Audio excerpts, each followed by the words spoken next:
All right, here we go. The pregame coverage of Nebraska taking on the Indiana Hoosiers. It's a homecoming matchup at Memorial Stadium tonight under the lights at Memorial Stadium. Nebraska coming out of the bye week. It's the Nick Handley Show pregame coverage for Husker football with Austin Oerman. And Austin, we got I would say a much needed break from this a week ago. I know you spent your time wisely. I did as well. And here we go. Back in it. I'm curious on your eagerness to get back in this right now. Well, it's still Nebraska football, whether I want to or not. I am attracted to it. If it's on, I will watch. If it's being talked about, I will listen. So it's always good to have game day back, to be able to go to Memorial Stadium and watch football. Big picture, though, just show me what you got. Are these guys going to play hard? Do they still feel like the season's in front of them, or are they still focused on the past? What's happened so far? I can think of a handful of guys, maybe a couple handfuls that could be pieces on the next winning Nebraska football team. But I don't think that's all the guys on the starting units of both sides, or heck, even special teams throw it into that equation. So I can't say it's a lost season. I can't say my excitement is completely out the window, but I do have to be somewhat realistic and understand that bowl eligibility is all but off the table at this point. The team's got to prove it. So it's been a challenge over this week to try to really drill into appreciating this Nebraska team for what it is now, in this matchup with Indiana for what it is now, rather than anything big picture, which is kind of hard to get enjoyment out of right now. We start with hope, because that's been, the overall theme out of the bye is, okay, we get it that Mickey Joseph, realistically going up against a good Oklahoma team, having such a small amount of time to prepare for that team, given the circumstances from the firing of Scott Frost. And I think that's understandable. I think you could give anybody a pass in that situation if a team maybe doesn't perform, or if you don't feel maybe you perform. And Mickey, he wore it. I know the players dismissed that and said, hey, we know it's on us, but he wore that. If there's even the slightest bit of truth to that, well, now you had a little bit more time to kind of settle into it, kind of get all of your ducks in a row. It's a lot of different stuff. Mickey was very candid about the things that was still kind of uncomfortable to him with the new job, the new role. One of those things was talking to yuckity yucks like you and myself in our media as well. Having to go out there and present a united front, present an air of confidence that they can get things done, that the players have received the message that they're trying to really hammer to them, and just kind of get into their head that there's still plenty of season left. Why can't you be successful? I applaud him for that. I applaud any coach who has to do that, especially when you do look at the team that you've seen now here in the past 4 games, and you understand what it can be and unfortunately what it can't be. We know this cannot be a defensively dominant team. We know this probably is not even going to be a good defensive team. It's just not in the cards. Can they improve? Can they improve to the tune of maybe doing just enough for Nebraska to win a game or two? Sure. And this Saturday night's game is one of them. Indiana also not to the tune of Nebraska, struggling defensively. Offensively, similar to Nebraska, where they can put up some points, they can put up some yards, a lot of tempo by Indiana. But again, I appreciate the way Mickey has come out. I appreciate him acknowledging the things that, he's still adjusting to. I think he's been very open, very honest about it.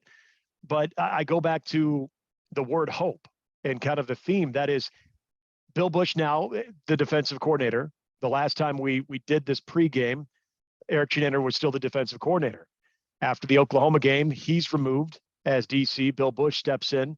Bill Busch was very optimistic Thursday night on Sports Nightly, and you heard it right here on AM 590, that he still has high expectations for this defense. He talked about wanting to find a phase of the defense, whether it's the pass defense or the run defense, and be dominant on at least one phase.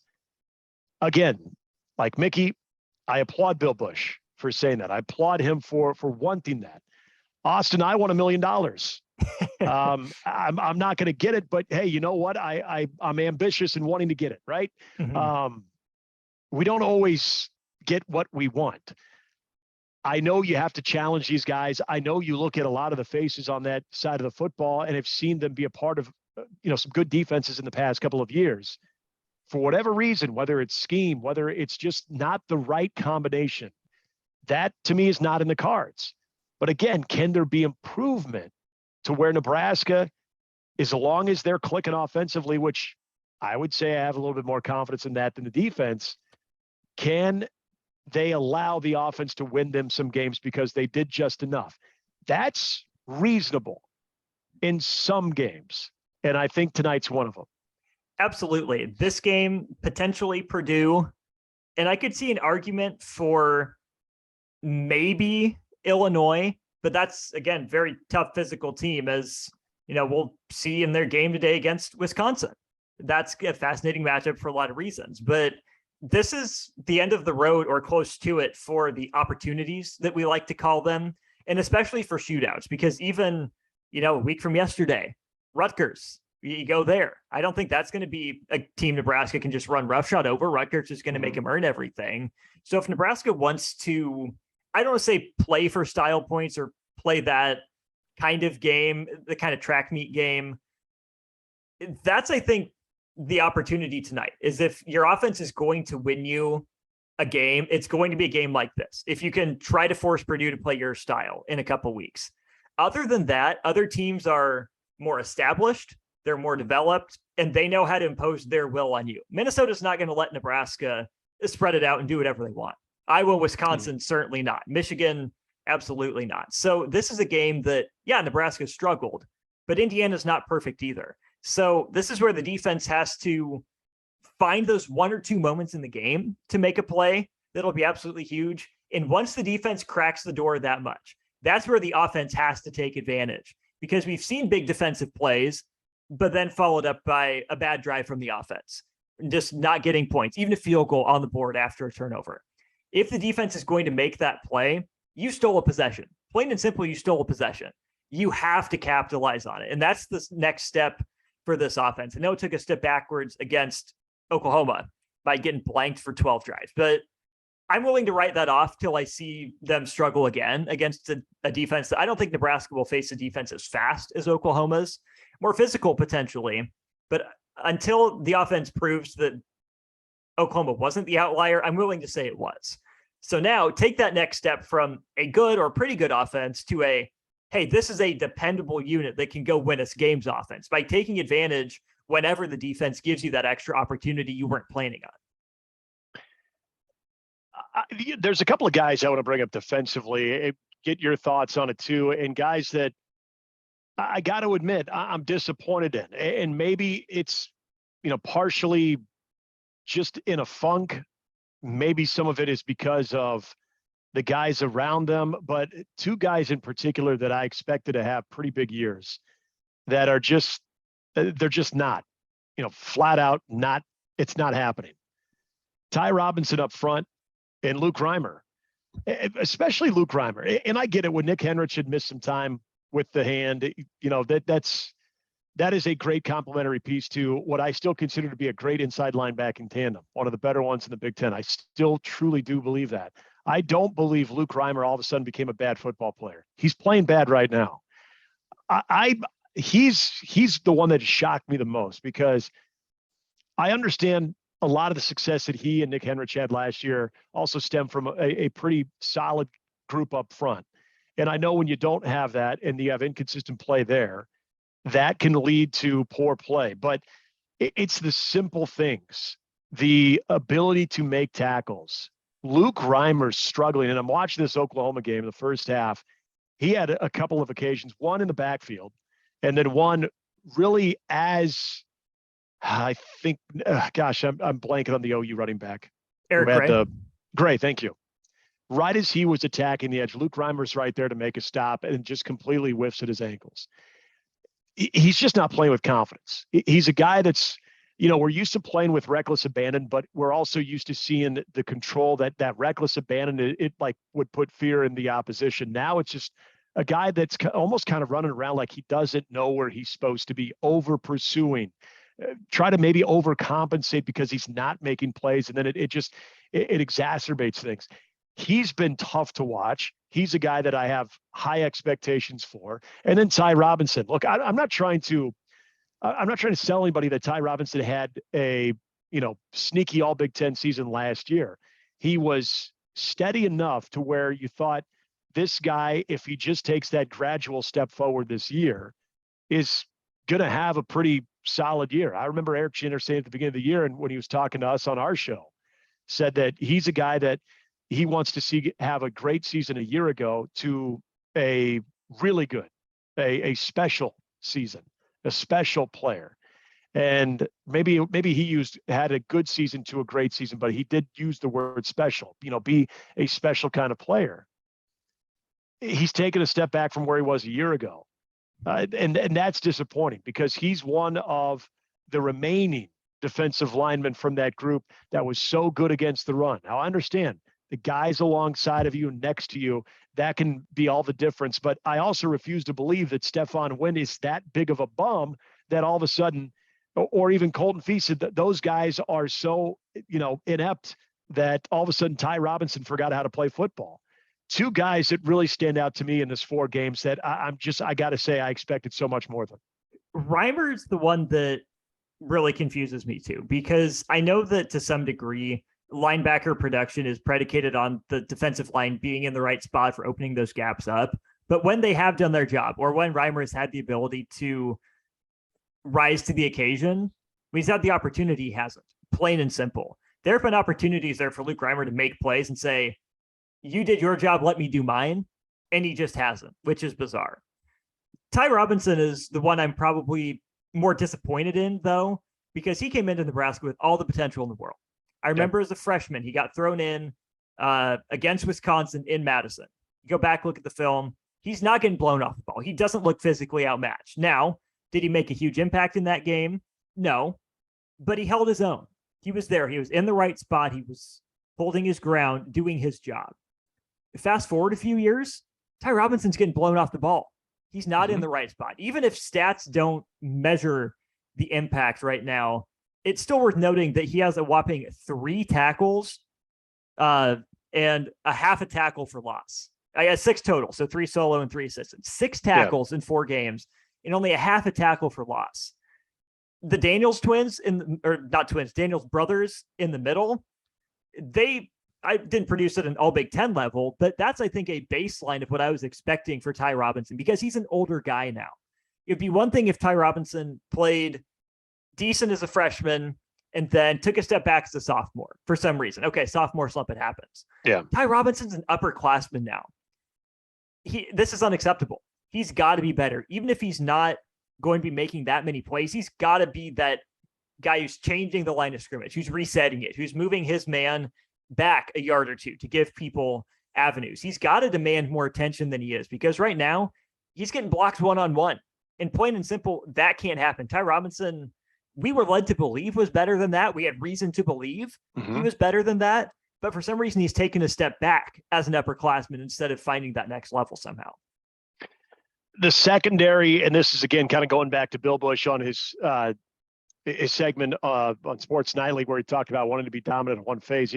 We talked about this on Friday's show where you felt if there was one area, and again, I don't think either one of us want to use the word dominant, but one area that Nebraska could lean into and have more success than the other, you felt it would be pass defense. I thought run defense. And I thought just because of the guys that I felt confident in the front 7 should be able to at least somewhat adequate in doing so. Secondary, to me, I was always going to be kind of curious to see how it falls into place. So regardless of what anybody would think, including Bill Busch, of what area you feel confident that could maybe shore up a bit, I think the bottom line is you go forward out of this bye week. I'm really curious to see what they want to sort of implement, what Bill Busch, what Barrett Ruud, Travis Fisher, Mike Dawson, what they want to implement to try to free up something defensively. And, we've talked to people on the show over the past couple of weeks, people who've played the game, people have played the collegiate game on the defensive side, and they've all agreed there's only so much you can do. So if you're expecting this dramatic change, or again, using that word dominant in one phase of the defensive side, you're kidding yourself. can there be improvement when it comes to just fundamentals and technique? Being able to line up, especially against a team like Indiana, who's averaging about 3 plays a minute. Can you line up in time? Can you get down and not give up any cheap plays that could lead to chunk plays, or that could lead in a red zone opportunity, could lead to a cheap touchdown that Indiana got against Cincinnati? Can you do simple things like that and minimize any damage that can be inflicted? To me, that again, that's reasonable. And I think there's some intrigue in tonight's game just based on having a chance to sort of reset things and kind of do some self-reflecting on this defense. I'll settle for even just a dominant drive, not even a unit or a game. Just give me a dominant drive. Prove that you can do it. Even the first drive against Oklahoma, by far the best drive that this Nebraska defense had. I mean, you still give up a first down, but you find a way off the field within 6 plays. And that's awesome. If Nebraska, it might just take one drive against Indiana. It really might take just that one top tier elite drive from either side's defense. And we've seen Indiana play acceptable to adequate defense, getting into the slugfest, playing Illinois style and doing it. So even that unit I have more confidence in than Nebraska's. So this is, it's hard to say, and it's kind of weird to say, but just have some pride in what you're doing. Have some pride as a defender. You signed up for it. You know what your job entails, and you just live out the cliche of being a defender. Want to go hit someone and hit them hard. Want to do everything in your power to push the guy backward instead of, letting him fall forward. There's so many of those, meathead, tough guy, swaggering over you, bigger, faster, stronger than you, defensive guys. There's just no one on this unit that, number one, has earned the right to do that, but no one's even trying to pretend. We've heard plenty of people talk the talk, but at some point, when there's a play there to be made, someone's just got to have that mentality and go make a darn play, because it seems like Nebraska's been in position to make some plays, but they just haven't for whatever reason. Maybe it is, credit the other guy who's on scholarship too. But at this point, having seen Nebraska make more plays over the last couple of years, it really just feels like an unwillingness to make the play rather than an inability to. And that's the most vexing part. I agree. I totally agree. So many times the guys have been in position. And again, I hate to continue to pick on Luke Reimer. I just hold him to one of the highest standards you're going to hold any defensive player to based on what he's shown us. That's the disappointing thing. Being in position to make a play and not making that play. All of a sudden having sloppy fundamentals, sloppy technique. That's something that we didn't see a year ago. But I also look at guys that are on that side of the football that if they are to spark something, you do have a couple of guys. I've been hard on Garrett Nelson this year, but I also praised him last year. He's a guy that has that ability, but I don't know if he realizes how impactful his presence, especially when he is trying to wreck a game, can be for the rest of that defense. He's a guy that I could see kind of having that breakthrough. I think having a healthy Nick Henrich and getting that tandem back to where they're confident playing alongside one another, making plays, I think that impacts Luke Reimer. I think they can be a solid group. And you know what is kind of awkward and somewhat salty Miles Farmer was after the Oklahoma game? There was a little piss and vinegar that I didn't mind. And there's a guy that, is talking about, hey, you guys aren't here. You don't see what we're going through. You know what? That's fine. If that's how you truly feel, and I have no reason to believe it's not, then go out and show me, man. Go out and show me that you guys are busting your ass, and it's finally going to materialize into an improvement on defense. Miles Farmer's played enough college football to where he should be able to have a impact in a positive way. We look at Quentin Newsome, another guy that has bigger shoes to fill because you lost your mates on the other side at that corner in Cam Taylor-Britt. Now you got to be that guy. There are just some guys, as simple as this, they just need to put on their big boy britches. And those guys that I just mentioned, they're more than capable of doing that. Absolutely. Nelson's a fantastic example. I was going to go to the secondary and those two guys specifically because they've played football. We've seen those guys make plays before. It's a little different, though, for each of those guys. Miles Farmer, I think, can have more of a snap-to-snap impact, especially in the run game. If he's a guy that wants to talk that talk, be that big physical, downhill safety, then go hit someone. Light him up. Don't get juked out of your shoes. Make that stop, right at the first down instead of letting it get sprung for a touchdown at the very least. Quentin Newsome, that's the funny part about the cornerback position, because if we're not hearing Quentin Newsome's name a lot, that probably means he's doing his job and he's not getting thrown at, which that's not nothing. But we saw Oklahoma test Quentin Newsome. We saw Georgia Southern throw Quentin Newsome's way quite a few times, didn't make a play. And the one time that it looked like he was in position to make a play, he gets flagged for it. Does the whole incomplete, but there's a flag right there. So it's great that we haven't necessarily heard Quentin Newsome's name a lot, because it's not like he's getting burned. He's not getting toasted. But this is where, again, be a big boy, put those britches on. And if they dare throw your way, you at least get a hand on it, if not take it the other way. Right. Flipping over to the offense, I can't say that there's a lot that I'm really fascinated to see, on top of what we've already seen. It's a capable group.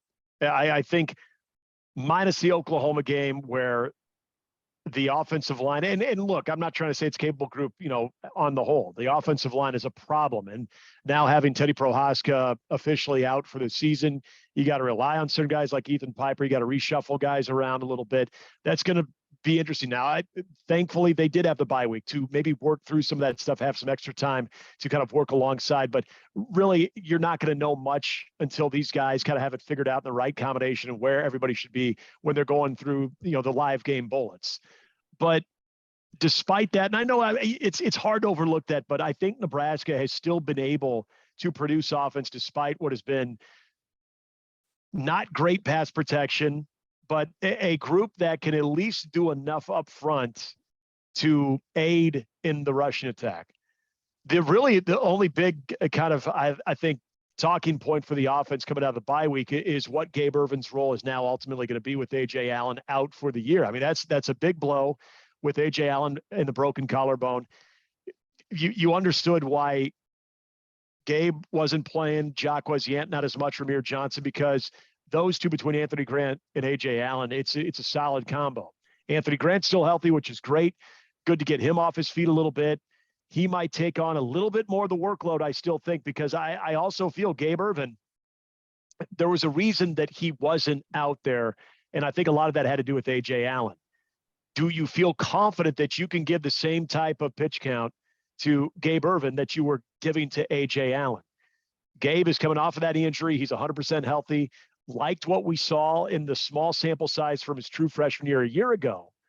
But Anthony Grant has been so solid. He's going to need a spell. Can Gabe Ervin take a little of that pressure off of Anthony Grant, much like A.J. Allen was? I think that's going to be, the big thing to kind of watch for out of this offense.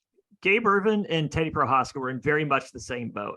Played a few games. You liked what you saw in those flashes, then got hurt.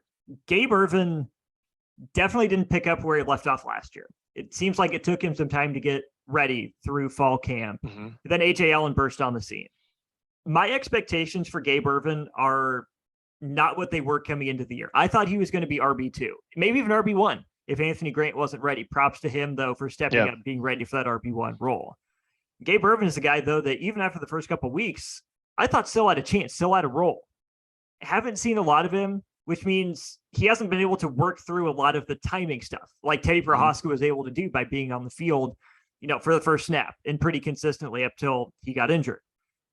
Gabe Ervin's still going to need to get his timing back. He's going to need to get his vision back. Yeah, he just had a career high in rushing yards against Oklahoma last week, but there's a caveat. It was against backups. What does he look like when he's relied on, midway through the first quarter, through the second quarter, or Anthony Grant, takes 150 yards and it's Gabe Ervin's series to finish while Grant catches his breath. Gabe Ervin has to be ready to go. Even though he is young, even though he doesn't have all that much game experience, Nebraska needs to find some way to keep the ball on the ground and move it consistently, because with no A.J. Allen and with Anthony Grant being that running back one, that to me puts even more pressure on Casey Thompson. We know Mark Whipple likes to throw the ball, and I think we still like Nebraska's receiving core. I think they have some dudes there that they can rely on.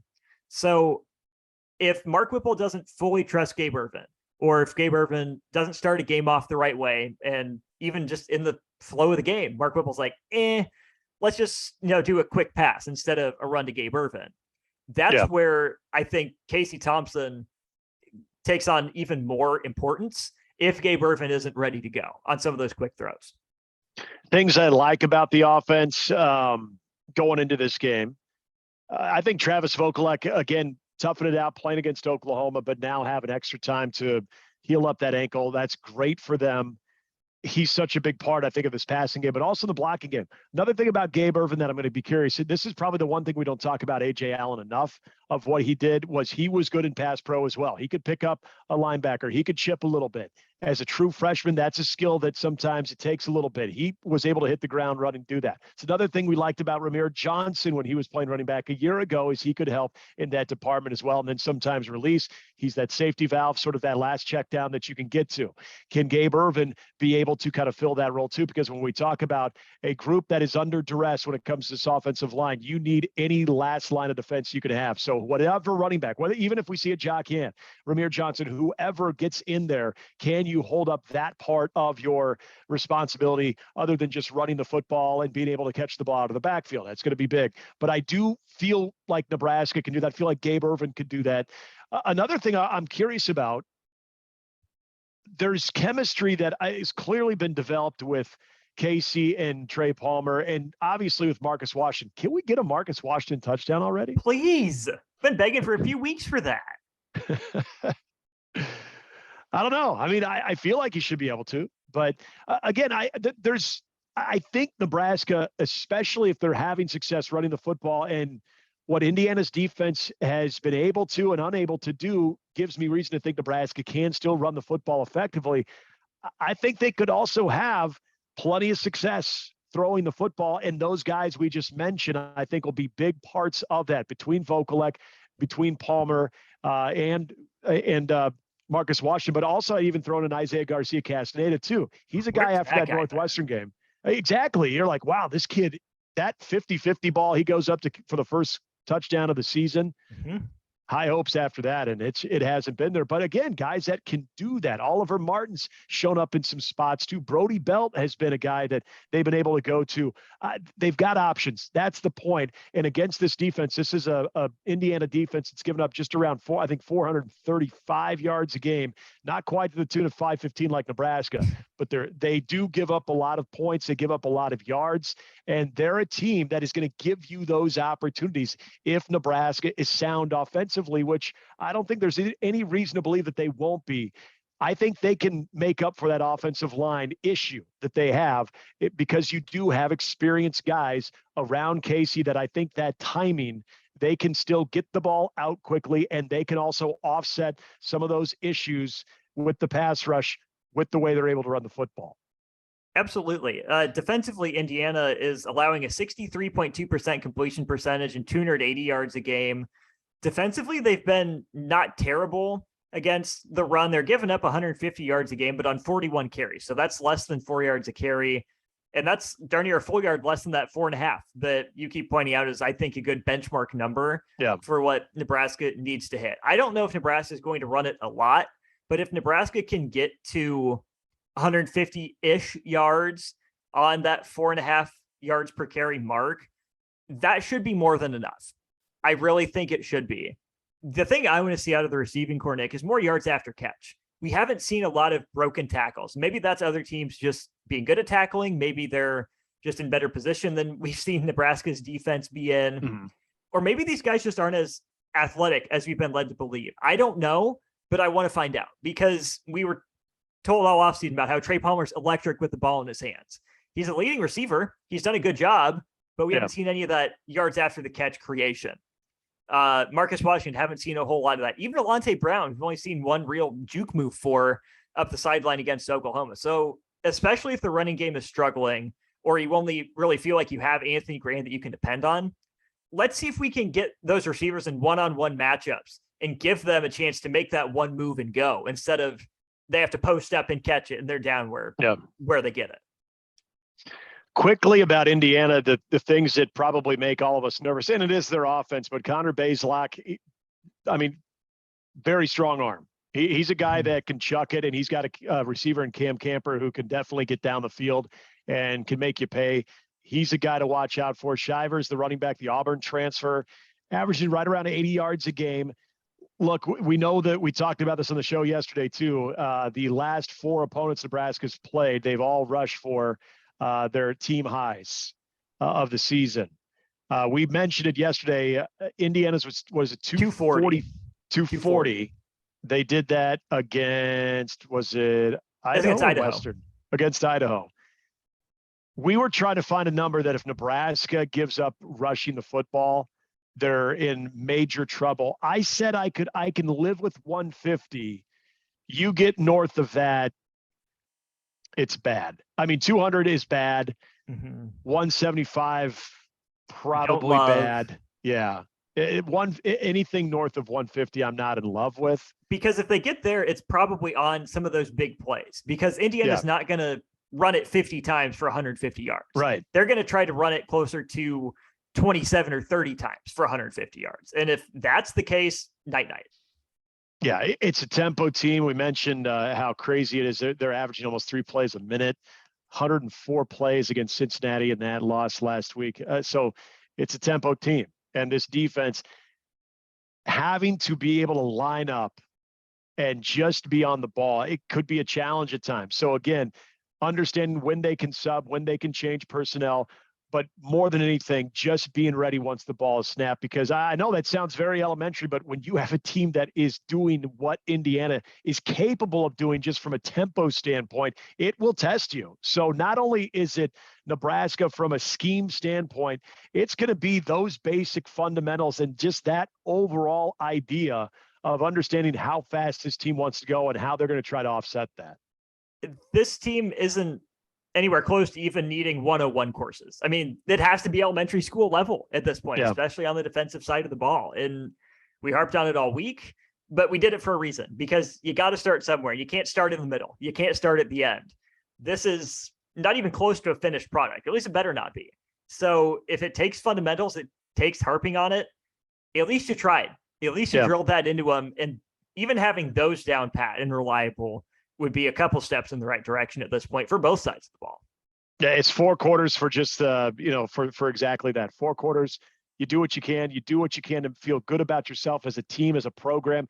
Have an opportunity to be able to celebrate a win for 24 to 48 hours, and then you shift your attention to the next one, and then you take on those next 4 quarters, and so on and so forth. It's where this team is. I know it's coach speak. I know it's player speak, and you hear it all the time, but it could not be more appropriate for a team right now than Nebraska, because it's what they need.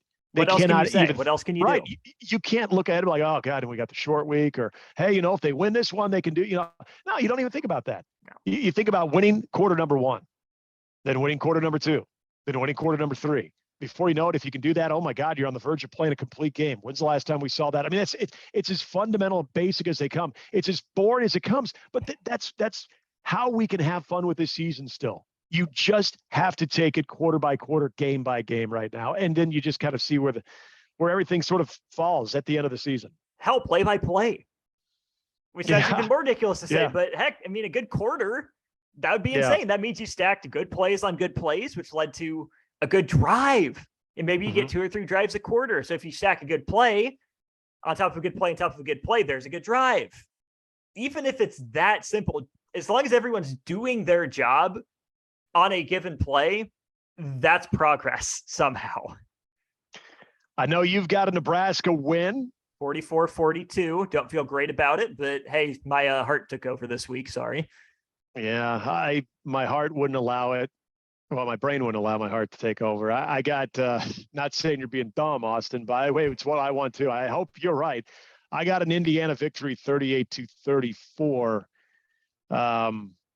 Yeah, I'm not that I'll see it when I believe it, or I believe when I see it type thing. I'm in that mindset of I just don't believe it. Can't blame you. Can't blame you for that at all right now. Yeah, we shall see. Pregame coverage begins at 2:30 on AM 590 and the AM 590 Omaha app. You can also hit that on the HD2 104.5. Also, our sister station Z92 has that as well. Kickoff 6:30 Nebraska, Indiana from Memorial Stadium. Of course, we will be back on Monday with a full Big Red breakdown brought to you by Penn Station Subs. That begins at noon on AM 590 and the AM 590 Omaha app. A lot of reaction from this one. Looking forward to seeing what happens. And again, we'll see how she looks tonight, but appreciate you tuning in. Go Big Red. We'll see what goes on. Austin, I'll see you on Monday, my man. It's a plan.